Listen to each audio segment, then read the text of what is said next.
Muito bom dia a todos. Bom dia, uma saudação especial aos meus companheiros de mesa. É um orgulho para mim estar mais uma vez nesse congresso e dessa vez numa mesa tão ilustre como essa. Eu nem sei se valia a pena eu ter levantado e vir para cá, porque são 15 minutos, é quase o tempo de vir para cá e voltar. Eu vou tentar, o Nelson está reclamando aqui. Ele disse que dá para fazer 3 vezes essa viagem. Eu vou tentar ser rápido e cumprir o horário. Gostaria de passar por esses 5 pontos. Isso dá 3 minutos para cada ponto.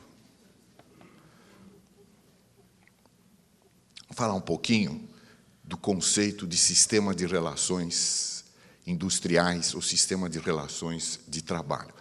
Esse é um conceito introduzido por Dunlop, relativamente desconhecido no Brasil. Nós pouco utilizamos, pouco estudamos esse tipo de enfoque. E, no entanto, é uma literatura fundamental na área de relações de trabalho, que naquela época se chamava de relações industriais e hoje evoluiu para relações de trabalho e emprego. Eu não vou entrar para discutir o sistema, mas o essencial para o nosso debate, eu vou extrair o essencial, é isso aqui.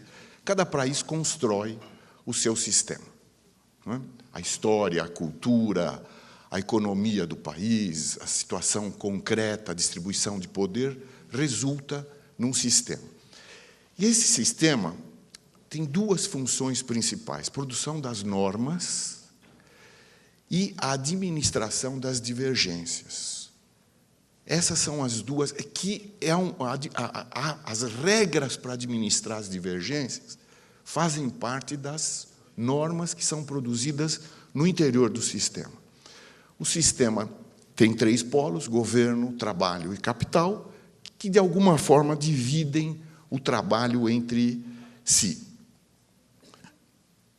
Quais são as características dos sistemas mais evoluídos? Primeiro, o reconhecimento mútuo da legitimidade de cada parte. O capital reconhece o trabalho e o trabalho reconhece o capital. Os interesses são legítimos e há uma compatibilidade ideológica. Se não for assim, não há como falar em sistema. Agora, outra coisa importante. O conceito de sistema pressupõe a autonomia e, mais ainda, o controle na produção das regras. Principalmente a autonomia para trabalho e capital produzirem as normas. E o Estado tem uma função de garantir esse jogo. A negociação pode ser descentralizada, centralizada, articulada, vários modelos. Isso depende, outra vez, da história, do tamanho do país, tal. Mas uma coisa é comum aos sistemas: tudo começa no local de trabalho. O sistema de negociação começa no local de trabalho. E há diversos formatos para essa negociação no local de trabalho. As consequências desse sistema é que, quando esse sistema está desenvolvido, a empresa é menos poderosa, porque ela tem que dividir o poder no local de trabalho, com os trabalhadores e os representantes dos trabalhadores. O sistema cria rotinas, cria instrumentos para administrar as divergências na interpretação e na aplicação das normas. Isso é uma função muito importante do sistema. O sistema, ele é autônomo para administrar o conflito, para administrar a divergência. E o conflito se explicita. Quer dizer, não há problema nenhum em explicitar o conflito. A essência da relação trabalhista é o conflito de interesses. Os trabalhadores têm interesses que, muitas vezes, são divergentes dos empresários. Não tem problema nenhum. Isso aqui tem que explicitar, tem que criar formas de contemplar essa divergência e administrar. Então, são sistemas que, diariamente, criam consultas, negociações e sempre um olhar para o longo prazo. Em síntese, o sistema cria normas, principalmente por meio da negociação coletiva. A administração das divergências começa no local de trabalho. É lá que ela se explicita, a divergência, e é lá que ela é resolvida. E uma base ideológica comum para trabalho e capital, respeitadas, mantidas os interesses divergentes. Agora vamos falar do nosso sistema. Como é que o nosso sistema se compara com esse? Nós produzimos muitas normas e temos mecanismos de solução de divergências. Mas as normas são principalmente produzidas pelo Estado. E as divergências são expelidas para fora do local de trabalho. Então, essas são diferenças fundamentais. Existe pouco espaço legal para a produção autônoma de regras entre trabalho e capital. Bom, e aí as mazelas do nosso sistema, que eu acho que a gente não precisa perder muito tempo, que elas são conhecidas de todos aqui. Falta de representatividade, de legitimidade, a unicidade, a contribuição compulsória. Deixa eu fazer um parênteses, um convite para o debate. Eu sou a favor da contribuição compulsória. Então, fecha e vamos debater depois. Eu acho que o problema não é esse. Mas o nosso sistema incentiva a fragmentação, a não representatividade, o oportunismo de todos os lados. Por exemplo, a tentativa da conciliação prévia acabou por causa de oportunismo e de interesses que viram nesses oportunismos justificativa para impedir aquele avanço. Podemos discutir isso aqui também. Outra coisa interessante do nosso sistema, a manifestação do conflito só depois, enquanto não pode. Não é? Porque o conflito é expelido. E a judicialização do conflito. Eu sou meio atrevido de dizer isso aqui, mas eu ouso dizer que nós reduzimos o conflito do trabalho no nosso sistema ao litígio. Ele fica reduzido ao litígio na justiça do trabalho. O papel do sindicato é transferido para juízes, advogados, inspetores, promotores. Tal. E aí nós temos essa jabuticaba de 2 milhões de reclamações por ano. A produção de normas é apropriada por agentes externos, pelo Estado, a administração das divergências, idem. Essa predominância do Estado se justificava quando a CLT foi montada, talvez. Não é? Mas hoje, eu acho que o que está acontecendo no país hoje mostra que o brasileiro, finalmente, está consciente de que ele pode diversas coisas. Ele poderia ter um papel mais ativo na gestão, na administração do conflito trabalhista também. E há sinais de evolução. E aí a gente chega, então, no acordo coletivo específico, e eu quero trazer para a discussão um outro tipo de acordo, que é o Compromisso Nacional na Indústria da Cana, que tem aspectos semelhantes. E isso talvez esteja mostrando para nós que provavelmente há um novo padrão emergindo.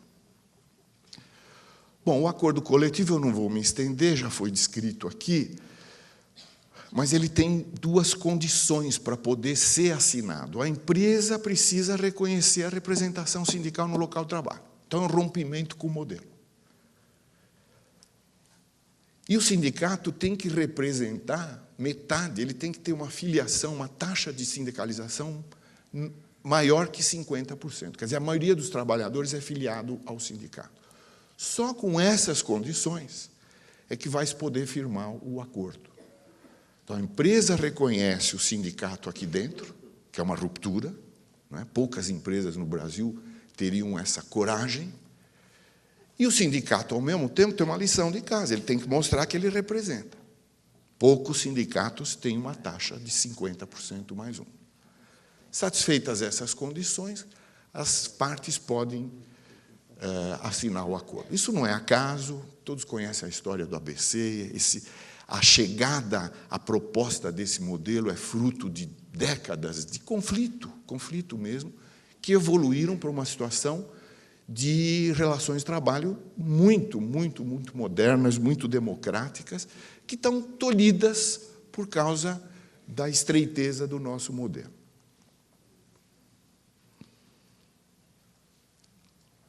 Várias tentativas nós fizemos, Fernando Henrique, Lula, mas nenhuma das tentativas tocou nesse ponto onde o acordo coletivo específico começa, que é o reconhecimento da representação legítima das partes no local de trabalho. É aí que tudo tem que começar.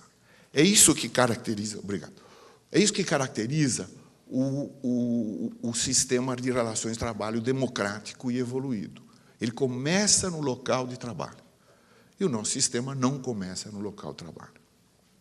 Muita oposição, movimento sindical, a justiça do trabalho, os advogados, todos eles se opõem a esse modelo, porque esse modelo é uma ameaça.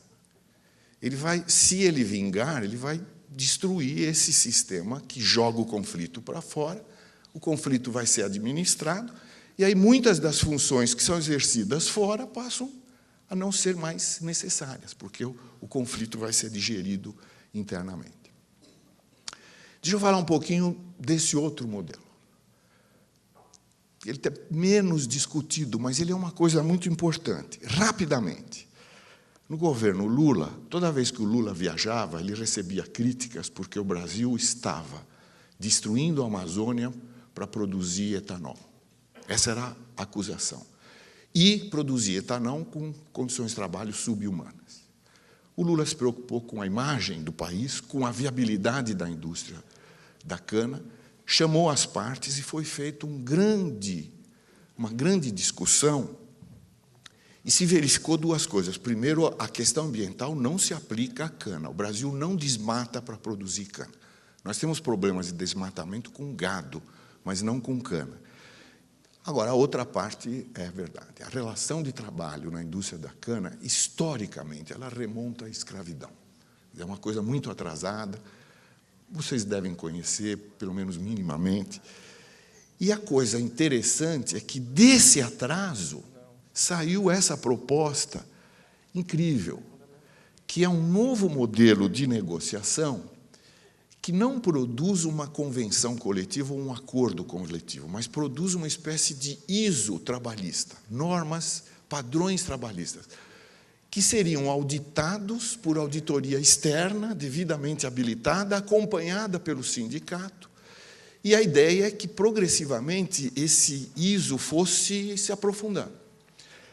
Logo de início, mais de 300 usinas assinaram, e, novamente, muita oposição, pelos mesmos motivos da oposição ao acordo coletivo específico.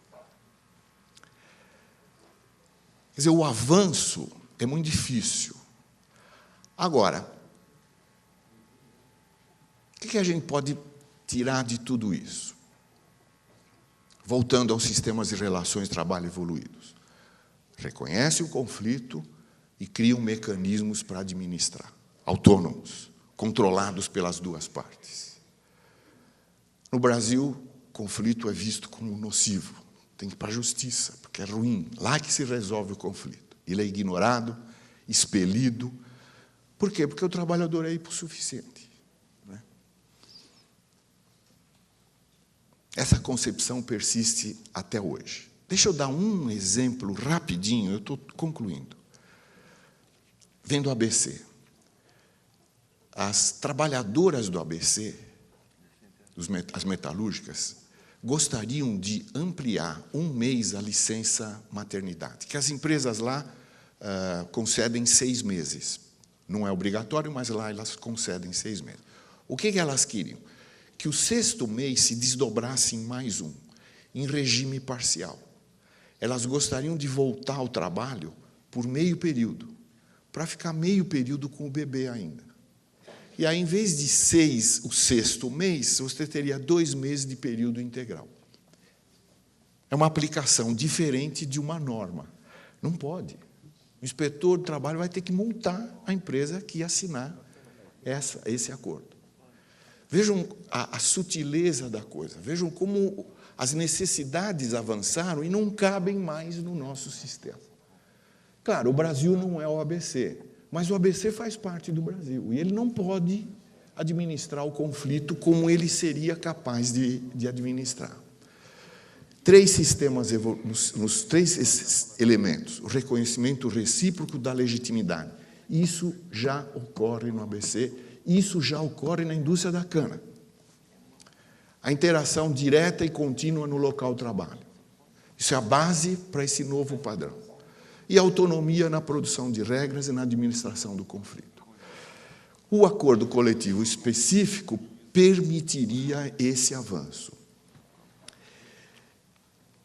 A característica comum desses dois avanços é a não compulsoriedade. Isso que é a coisa interessante.